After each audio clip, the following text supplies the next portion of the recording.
That's from one of my favorite shows as a child, the A-Team. You gotta love the A-Team theme song. So, hello everybody.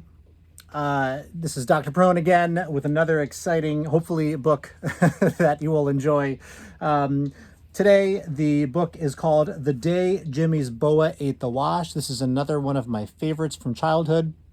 You can see it definitely has age to it. All right, but that's the beauty of books, that no matter how old they are, you can still get enjoyment out of them. And the author is Trinka Hakes Noble. And of course, the illustrator, as you all know, is my good friend Stephen Kellogg, another book that he illustrated. I love all the details in this. All right, and what's cool about this too is another dedication page to Nicholas and Elizabeth. That was to me and my sister when we were kids. And it says, "Love from Stephen Kellogg, your friend." And I love that he drew a boa.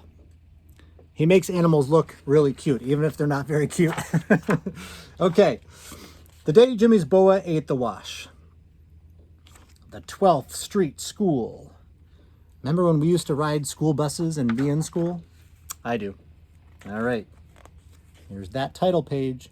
And again, one of the things that you're going to be thinking about today is author's purpose. So what is going to be the author's purpose for this book? What did Trinka Hakes Noble want you to do? And their real dedication page, which is kind of cool how his tail ends with a little heart. Bloop. Okay, here we go. How was your class trip to the farm? Oh, boring. Kind of dull. Until the cow started crying.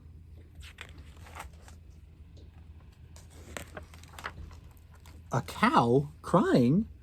Yeah, you see, a haystack fell on her. But a haystack doesn't just fall over. Did you notice, by the way, what the little girl is putting on? She is kind of a space outfit, which I like that. She comes home and changes into a space outfit. So a haystack doesn't just fall over, says the mom. Oh, it does if a farmer crashes into it with his tractor. Oh, come on, a farmer wouldn't do that. He would if he were too busy yelling at the pigs to get off our school bus. What? Have you ever had a field trip like that? I have. Once or twice. What were the pigs doing on the bus? Eating our lunches? Wow, look at all those great lunches. I think if I were a pig, I would want to eat those lunches too. Probably a little bit better than the box lunches that we get. Why were they eating your lunches? Because we threw their corn at each other and they didn't have anything else to eat. Well, that makes sense. But why were you throwing corn? Because we ran out of eggs. Right? Of course. Out of eggs? Why were you throwing eggs? Look at their faces. You know, the kids over here throwing corn. Kids over here have some eggs. Oh my goodness. Absolute mayhem. Because of the boa constrictor. The boa constrictor? Yeah, Jimmy's pet boa constrictor. Whoa. Whoa. Whoa. What was Jimmy's pet boa constrictor doing on the farm? Oh, he brought it to meet all the farm animals, but the chickens didn't like it.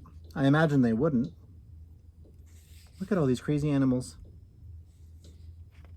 Here's a funny fact about Stephen Kellogg. He would usually draw some of his animals, some of his own pets, and even some of his kids, and eventually his grandchildren, into the book in various places. So there's little little faces that resemble people that I used to know. You mean he took it into the hen house? The boa she's asking about? Oh my goodness. Yeah, and the chickens started squawking and flying around, as I'm sure they would. Look at these chickens. They don't want to see a snake, I'll tell you that much. Go on. What happened? Well, one hen got excited and laid an egg, and it landed on Jenny's head. Oh my goodness, Jenny's head. The hen? No, the egg. And it broke. Yucky, all over her hair. I do hear it's good for your hair follicles, just on a side note. What did she do? She got mad because she thought Tommy threw it. So she threw one at him. Uh-oh, Tommy ducked. Oh, he ducked, and the egg hit Marianne in the face. Oh, my goodness. Now, two people have egg all over their faces. So she threw one at Jenny, but missed and hit Jimmy, who dropped his boa constrictor. Bloop. The boa is dropped over here. Sorry, you can't see. Oh, and I know, the next thing you know, everyone was throwing eggs, right? Right. Oh, my goodness. This will never be an Edgewood field trip, I'll tell you that much. And when you ran out of eggs, you threw pig's corn, right? Right again. Well, what finally stopped it? Well, we heard the farmer's wife screaming. Why was she screaming? Let's try to see if we can figure it out. Oh my goodness, the boa constrictor went to where she was hanging up the clothes. We never found out because Mrs. Stanley made us get on the bus and we sort of left in a hurry without the boa constrictor. Ah! But I think we can just figure out, just based on this picture, that Jimmy's boa was keeping was keeping the farmer's wife company. I think Mrs. Stanley is the teacher. Get on the bus. I bet Jimmy was sad because he left his pet boa constrictor. And now she's all suited up to be a pilot, looks like. Oh, not really.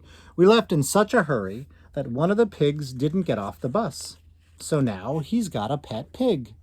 Look at the driver, the bus driver. He doesn't look very happy. All right. Boy, that sure sounds like an exciting trip.